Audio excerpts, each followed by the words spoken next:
Bonjour, c'est Gilles sur boursicoté.com. Voici l'analyse technique du CAC 40 pour cette journée du mercredi 12 août 2015.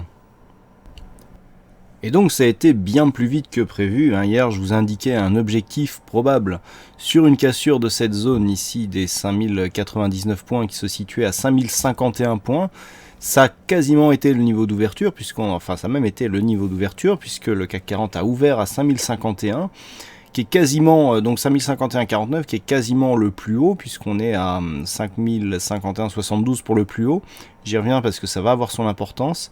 Et on clôture donc à 4925,43, et oui, on perd 3,40% sur cette séance, plus de 173 points perdus par rapport au cours de clôture d'hier. Alors, le plus haut, et bien tout simplement si proche de l'ouverture, pour vous indiquer que malgré ce gap ici qui a été ouvert, qui est énorme, presque 50 points, eh bien il n'y a eu quasiment aucune tentative de comblement de cette zone. On est directement venu descendre. Donc à noter que malgré ce fort mouvement, la zone que je vous avais indiquée hier, 5051, vous pouvez regarder la vidéo, était le niveau d'ouverture. Donc cette zone était une zone d'objectif sur une rupture de cette zone 5099-5105. Honnêtement, je pensais pas que ça allait arriver aussi vite. On a encore été surpris par la deuxième intervention de la Chine concernant sa monnaie. Ça a un peu surpris les marchés. Et donc, on a ouvert, c'est ce qui explique ce gros gap baissier ici. Je vous avais indiqué que sur une rupture des 5036, ou en tout cas c'est comme ça que j'utilise les retracements de Fibonacci, l'objectif est un retracement total sur la dernière tendance. Et bien regardez, on est venu valider cet objectif puisque 4924 a fait l'objet ici d'un objectif, donc on l'a légèrement enfoncé, on est revenu clôturer juste au-dessus de cette zone, et malgré le mouvement presque panique que nous avons connu, eh bien on voit que cette zone a ouvert sur une zone technique qui était attendue et a clôturé sur une zone technique qui était connue aussi. Je n'ai touché aucune zone horizontale sur ce graphe depuis hier, et donc on peut voir que la figure s'inscrit parfaitement dans ce graphe en respectant les zones horizontales. Donc ce gap qui est ouvert, qui est béant, marque un gros signe de retournement, puisque nous étions toujours sur une phase haussière avec un retracement sur 38,2% de Fibonacci, en ouvrant directement dans la zone 50-61,8 sur un énorme gap, donc avec cette moyenne mobile qui se situe à l'intérieur. Le signal baissier est très fort, et d'autant plus que nous annulons totalement la dynamique haussière qui avait été impulsée par ce mouvement court terme, puisque le retracement est total. Donc autant hier on était toujours sur une présomption ici de mouvement haussier, dans la poursuite du mouvement, en tout cas dans la poursuite de la tendance, autant effectivement on a marqué un nouveau plus haut ici sur cette phase par rapport à celui-ci, mais on revient sur le plus bas précédent et même on l'enfonce légèrement. Donc on annule totalement la dynamique qui avait été impulsée par ce mouvement. Et puis, il y a autre chose. Rappelez-vous, ces dernières semaines, je vous indiquais que nous étions ici dans un marché où les zones de points hauts étaient circonscrits par des gaps. Regardez cette configuration que je vais vous entourer par une ellipse, un petit peu comme je faisais précédemment. Voilà, regardez ce que nous avons ici. On a une zone qui est qui se situe encore une fois sur deux gaps. Donc on va lui donner la même couleur. Cette configuration est vraiment très intéressante puisque elle valide quelque part la continuité d'une tendance. Regardez bien, lorsque l'on place cette ellipse correctement, nous avons une phase ici où le CAC 40 a une course quasi horizontale, hormis la sortie ici juste avant la clôture, on oscillait entre 5135 et 5217, donc moins de 100 points ici d'oscillation. On est venu attaquer cette zone qui était donc la zone de gap qui a été comblée, et on a ouvert un deuxième gap, donc on a un gap à l'entrée, un gap à la sortie, on a encore une formation en îlot de renversement, qui plus est sur une sortie relativement puissante, un petit peu comme ce que nous avions ici. Nous avions ici un îlot de renversement, une attaque sur la dernière bougie, ouverture du gap et on a enfoncé. Sauf que là, le signal est plus fort. Déjà, les bandes de Fibonacci sont beaucoup plus faibles. On enfonce et on clôture à l'extérieur des bandes, ce qui marque un signe de puissance. On était sur un quasi-contact précédemment.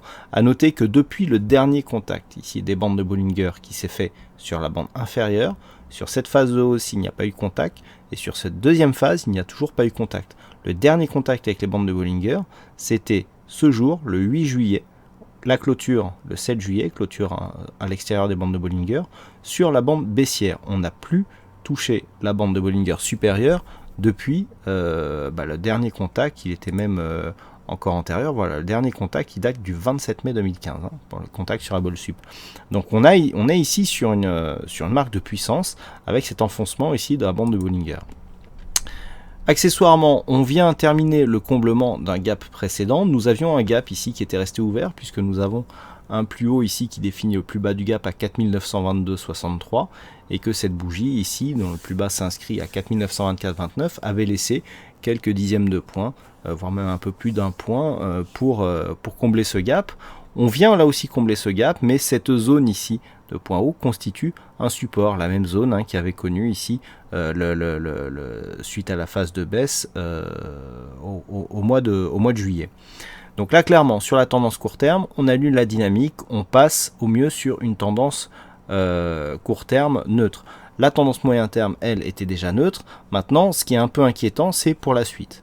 Du point de vue des indicateurs, on confirme donc le signal du RSI, où je vous rappelle, nous avions tracé un support dont la cassure nous donnait un signal supplémentaire de sortie de dynamique. Le stochastique sort de sa zone de surachat sur une dynamique assez forte. Les dynamiques se mesurent selon l'écart entre le stochastique et la ligne de signal. Le MACD donc poursuit son mouvement baissier et repasse en zone négative. Et très important, on a une grosse hausse des volumes. C'est-à-dire qu'on a énormément de conviction dans cette bougie. On a le gap ici qui n'est avec aucune tentative de comblement. On a une bougie très volatile, on a une volatilité supérieure à la moyenne. Très peu d'ombre. Une toute petite ombre basse ici, c'est vraiment une bougie à forte conviction avec des volumes supérieurs à la moyenne. Donc ça peut impulser une poursuite de mouvement ici sur cette phase. Et donc le fait d'avoir autant de signaux techniques et de clôturer à l'extérieur de la bande de Bollinger nous montre que la puissance de ce mouvement est relativement forte. Donc attention à ce début. Demain, en fait, il va falloir surveiller cette zone ici des 4924. Du point de vue des futurs, on a déjà enfoncé cette zone. Il y a un dernier gap ici à combler. Donc celui-là, il va être intéressant à observer, un peu comme je vous disais sur les gaps précédents. Ce qui va être important, c'est de voir, dans le cas d'un comblement, la manière dont il sera comblé. C'est ce qui va nous donner pas mal d'informations. Le mouvement est fortement baissier. On a beau ici clôturer à l'extérieur de la bande de Bollinger, la pression est fortement baissière et vous allez voir que même au niveau des statistiques, on ne voit pas encore de quoi pourrait venir le rebond. On est vraiment ici dans un début de tendance, même si on regarde, si je vous le rappelle, le MACD, les indicateurs, on est sur un début de dynamique et on a beau ici avoir une forte baisse en 2 séances, eh bien on est sur un début de dynamique, donc ça peut vraiment aller très très vite. On a quasiment une structure ici en double top, donc je vais revenir dessus, très riche techniquement cette analyse. Par rapport à la configuration actuelle, ici on a une forte hausse sur cette phase là, on a une première baisse ici, on a une deuxième hausse ici, et là on revient sur la zone précédente. Donc le fait d'avoir ces deux tops avec très peu de différence et un retour ici sur la zone peut nous valider un double top. Donc ici on est en moyenne sur les 5200 points, ici on est sur 4925 points, ça nous fait donc 275 points de poursuite en cas de rupture de cette zone. 275 points, ça nous ramène à 4650. 4650, c'était quasiment la zone où était le CAC 40 avant la première phase dynamique. Donc l'objectif ici de ce double top, il est ici à 4650. Selon ici la rupture, la poursuite du mouvement, pour valider le double top, eh bien c'est 4650 que l'on pourra viser par rapport à cette figure moyen terme.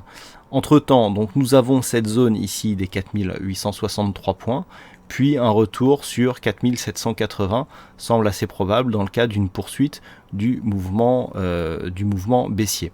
L'extension de Fibonacci ici n'est pas du tout valide. Donc voilà, les points restent les mêmes, hein, ils sont assez clairement établis. On a des zones d'overlap ici qui sont relativement fortes, qui sont confirmées par des gaps, etc. Donc à surveiller pour demain. Donc cette zone intermédiaire des 4924, c'est elle qui va décider ou pas quelque part si on a une poursuite forte ici du mouvement baissier. Si tel était le cas, on a un objectif à 4650 donc sur plusieurs jours pour valider le double top, et en attendant donc on peut effectivement viser des rebonds techniques à partir de 4863 ou 4780 points. Je rappelle, hein, les rebonds techniques sur les phases d'accélération baissière comme ça, on essaye vraiment de prendre un mouvement court suite à une phase de stabilisation, c'est-à-dire il faut avoir ici une phase de baisse, stabilisation sur la zone. Si on stabilise sur la zone, on prend une petite position, petite, hein, je le rappelle, sur le support. À partir du moment où ça commence à monter, si on prend 15-20 points, on sécurise tout de suite pour que si les cours repartent fort à la baisse, eh bien on soit sorti sans perte. Si ça casse directement, on n'essaye pas de se positionner sur ce genre de configuration. On est vraiment sur une phase ici où ça peut descendre très vite. Vous l'avez vu, techniquement, il y a encore énormément de potentiel. Donc attention ici à ne pas se mettre à contre-tendance. On est ici sur un mouvement qui peut vraiment tout emporter sur son passage. Je dirais que même les causes macroéconomiques peuvent justifier vraiment un mouvement très puissant. Donc attention à ce genre de configuration qui est relativement puissante. Voilà donc ce que l'on peut dire sur cette analyse technique du CAC 40. Alors aujourd'hui, il y avait un fixing, c'est Bono qui gagne sur cette session. Et en ce qui concerne les statistiques, donc les statistiques, malgré le gap, comme quoi hein, les gaps ouverts ne présagent pas forcément d'un retour. Alors je fais une petite parenthèse là-dessus, j'entends souvent des investisseurs qui veulent jouer le comblement d'un gap. Le comblement d'un gap, même s'il y a 90% ou 95%, je sais pas, j'ai jamais fait d'études là-dessus, de probabilité de comblement d'un gap, ce qui est important, c'est pas le pourcentage de comblement, c'est surtout le drawdown que l'on est obligé de prendre pour combler ce gap. Regardez ce gap-là. Ici, il se situe grossièrement entre 4780 et 4850 points. On a 70 points de gap. Quasiment aucune tentative de comblement. Certes, il est énorme, il sera certainement comblé comme quasiment tous les autres. Mais jouer le comblement de ce gap vous impose, si vous voulez avoir une sortie positive, un drawdown pour l'instant équivalent à 400 points. Puisqu'on est ici à 4850, on a fait 5220 points pour arrondir. Donc ça ferait quasiment 400 points de drawdown pour revenir ici éventuellement sur ce gap, et c'est pas encore fait. Donc vraiment jouer le comblement de gap, c'est très dangereux. Il faut absolument mettre des points d'invalidation. Vous voyez, si on joue le comblement ici total de celui-ci, eh bien il n'intervient que maintenant. Donc il n'y a vraiment aucun automatisme à prendre sur ce genre de configuration. Et je dis ça pour ce gap ici qui peut paraître effectivement énorme. On le comblera certainement un jour, mais tout dépend de l'amplitude que l'on va prendre avant de revenir combler ce gap. C'est ça qui peut nous faire mal et pas le comblement en lui-même, hein. Donc faites attention à ce genre de setup. Les comblements de gap, personnellement je ne les joue pas, et il y a de bonnes raisons. Voilà, donc le fixing on en a parlé. Et donc au niveau des statistiques, alors on a des statistiques qui sont assez partagées. Contrairement à ce que beaucoup pourraient penser, on a toujours une statistique plutôt short sur cette configuration. On a un nombre significatif d'occurrences, hein. Sur les 15 dernières années, on a pas mal de cas représentatifs. On reste à 52% de poursuites baissières. Alors 52%, c'est quasiment 50%. Mais par contre, ce qui est intéressant, c'est que du point de vue de la conviction à 5 jours, on est sur une poursuite de la baisse, hein, avec des probabilités qui sont tout de même assez marquées. Donc tout cela sera indiqué sur le site boursicoté.com, sur l'analyse statistique qui paraît après la clôture de Wall Street, hein. Donc on est sur une conviction assez bonne pour une poursuite du mouvement baissier au vu des éléments qui constituent l'étude statistique de cette configuration. Voilà donc pour cette analyse un peu plus étoffée, mais je dirais que la configuration l'obligeait.